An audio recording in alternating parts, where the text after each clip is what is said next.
Сәлем достар, менің каналыма қош келдіңіздер. Сіздермен бірге Гүлбану. Бүгін мен сіздерге жай ғана алма пирогын емес, балалық шақтың дәмін ұсынғалы отырмын. Ең алдымен менің каналыма тіркеліп алыңыз. Сіз бұл рецепті жай алма пирогы деп ойласаңыз қателесесіз. Дәмін бір рет татып көрсеңіз, есіңізден кетпес дәм. Әуелі ыдысымызға 2 жұмыртқамызды шағып, және де оған қантымызды қосып араластырамыз. Осы ретте сіздерге алма туралы пайдалы ақпарат айтқым келіп отыр. Алма денсаулыққа пайдалы жемістің бірі. Оның құрамында А, С, Е, В1, В2, В6 және де К дәрумендері бар.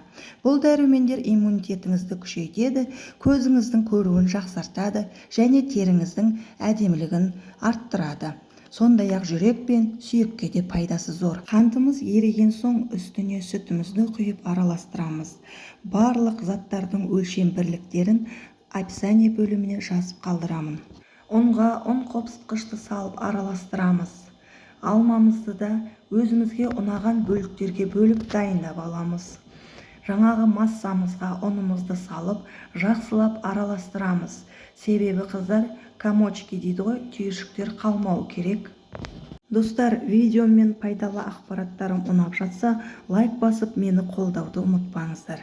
Сіздердің әрбір қолдауларыңыз мені қуанышқа бөлейді достар.